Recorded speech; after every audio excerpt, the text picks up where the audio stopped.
No, this nigger and his fucking nigger shotgun.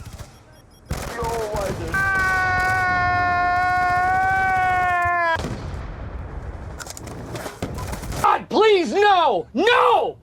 No! No! Yeah, boy. Yeah!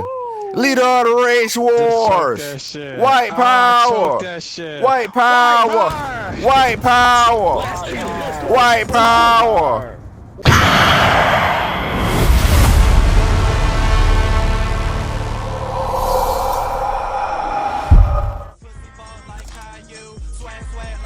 YouTube, welcome back. It's your boy SlayedFPS in the building, and BO2 just received another update on the PS5. And this one can actually make a noticeable difference. And according to official COD news, multiplayer now prioritizes PS5 hosts and will no longer fall back on that PS4 bullshit. Now let's get into it. The biggest change might be the dead zones. You know, for me, the controller dead zones adjustment is easily my favorite.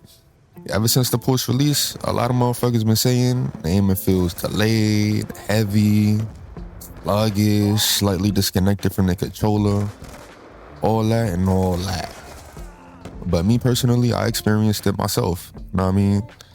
Some matches feel amazing, while other matches feel like I'm fighting my right stick just to make a small adjustment.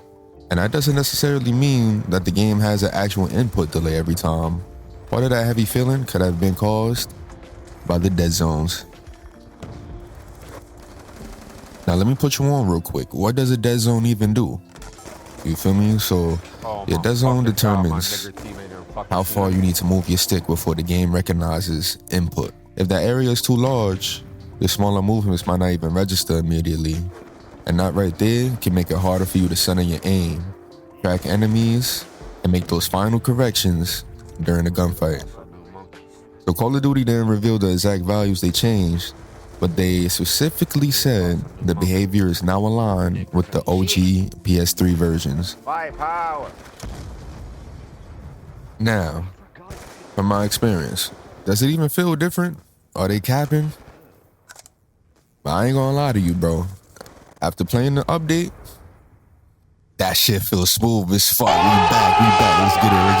The smaller adjustments feel way more responsive, and I don't feel like I have to push the right stick as far. It feels lighter, more natural around the center. I mean, like, let me just fall back for a second, because I'm not trying to claim that the update completely eliminated all the input delay, because dead zones and input latency are way two different things, but if your movements begin registering sooner, the game can definitely feel more responsive. That could be why some players feel like the input delay has been fixed. The connection change. Why everybody next to me trying to fuck up? The other major change is that public matches now prioritize PS5 hosts and no longer will fall back on PS4. The official update doesn't explain exactly why they made that decision, so I don't want to make anything up. You feel me? It could have been intended to create a more stable and consistent multiplayer environment, but Activision hasn't given us the exact detailed explanation, to be honest. But being on PS5 also doesn't automatically guarantee a perfect match. The quality of the lobby still depends on the host's internet, location, and connection to other players. So if you're still one of them dumbasses that's connected to Wi-Fi, you can still have a bad lobby. Let me put you on to my experience though. Hit detection.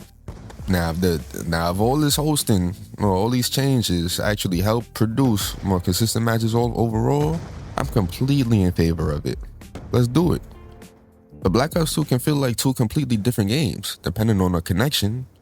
And that shit goes for Call of Duty in general. Depending on your connection, you can have two completely different experiences. One lobby will have perfect hit detection. The next lobby will have you questioning every gunfight. Next lobby will have you hovering over that uninstall button. You feel me? But since installing the update, the matches I played have felt good. My bullets appear to register more consistently, and the controls feel way more responsive. But to be honest, it's still too early to say every lobby will feel this way. But my first impression is definitely positive.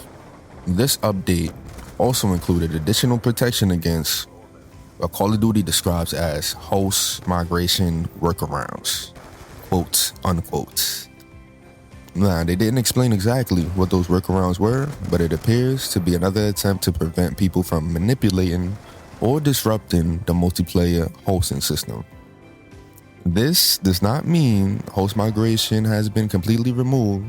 You may still see the host migration screen whenever the current host leaves a match. For me personally, I like that as an OG experience. You feel me? Especially after I just shitted on somebody and the host migrates. Yep, that's definitely because of me.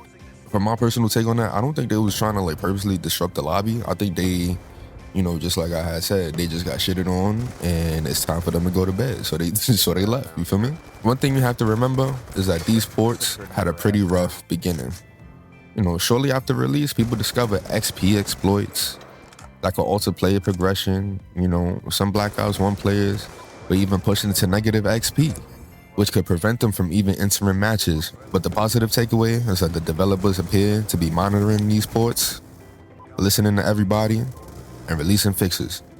Honestly, I was worried that they might release the games, collect the money, and just leave them alone. But so far, that hasn't happened. Hopefully this isn't a one-time update because several things still need to be improved. And one of the biggest problems is the lobby refilling. I mean, when people leave during the match, those open spots don't always get filled again. The lobby gradually becomes smaller until you're playing a completely unbalanced game. Another thing I've been seeing players recommend different ways to reduce the input lag, like changing the PS5 output to 1080p, downloading the PS4 version, or keeping both versions installed.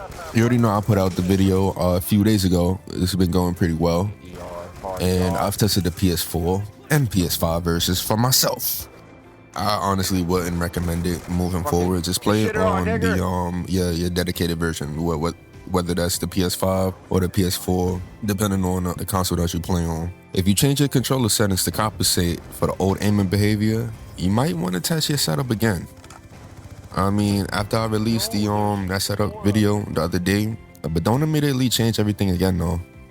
Because, you know, just play a few matches with your current settings and pay attention to your smaller movements. You know, see how your centering feels, how easily you can track enemies, whether your aim feels too fast or too slow. If it feels too sensitive after the update, lower your sensitivity slightly. And if everything feels good, just leave it alone. But overall, I'm happy with this update, man. Black Ops 2 is back. Traditional this Call of Duty nigger is is back. fucking And nigger shotgun, I'm fuck. enjoying myself. How about you? Let me know in the comments. But also I wanted to say, from the new updates, the controller feels more responsive. You know, the multiplayer connection has felt so consistent so far, and it's good to see Call of Duty continuing the supported updates. Yeah! Leader of the race wars! White power! White power! White power!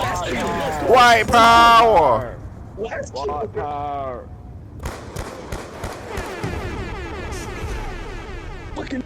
And like always, I catch you guys in the next one. And if you forgot, it's your boy SlayedFPS. I knew I bought the right niggers on the chopping block that time bought some good niggers that time.